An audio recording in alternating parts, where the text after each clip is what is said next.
was a very sunny Saturday, and the zoo was crowded with families. It was the Dudleys brought Harry and Pyers are large.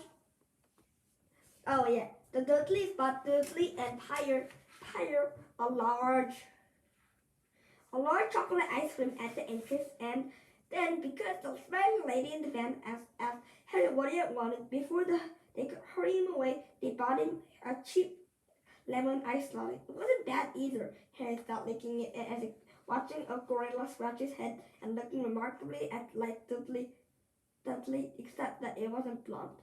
Harry had the best morning he had in a long time. He was careful to walk a little way apart from the Dudleys so that Dudley and Pyre, who was starting to get bored with the animals at lunchtime, wouldn't fall back on his favorite hobby of hitting.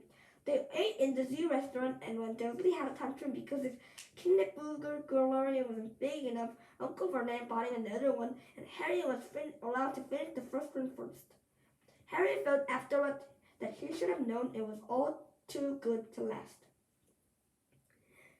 After lunch, they went to the reptile house. It was cool and dark in there, with flint windows all along the walls.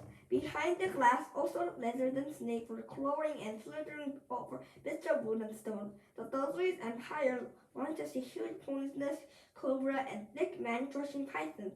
The Dudleys quickly found the largest snake in the place. It could have wrapped its body around Uncle Vernon and crossed twice in Uncle Vernon crawled twice and crushed it into dust. But at the moment, it didn't look like a move. In fact, it was fast asleep. Dudley stood with the nose pressed against the glass, staring at the glistening brown coils.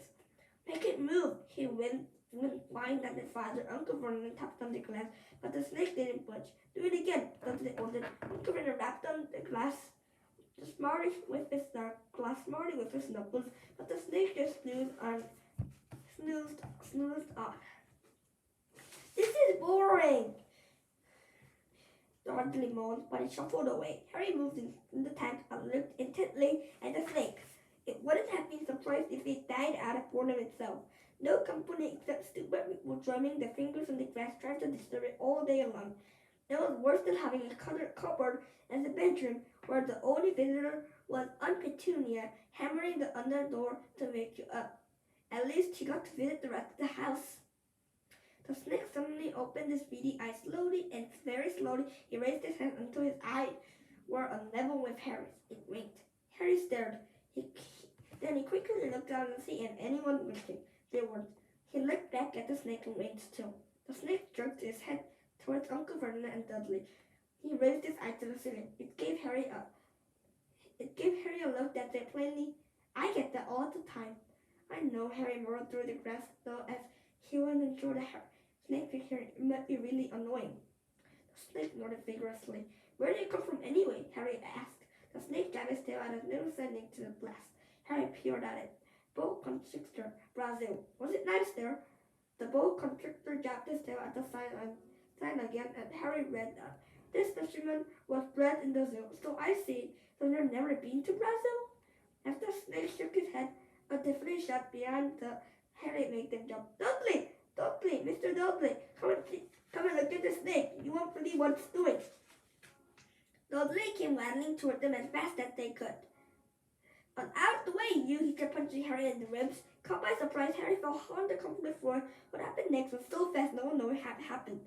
One second, Dudley and Peppers were living right next, close to the glass. The next, they had leaped back with howls of horror. Harry looked up and gasped. The glass in front of the boa constrictor had vanished. The snake was uncoiling itself rapidly and slithering onto the floor. People throughout the reptile house, screaming and started to run to the exit. As the snake swiftly passed him, it said in a low hissing voice that said, "Brazil, here it comes. Thanks, amigos."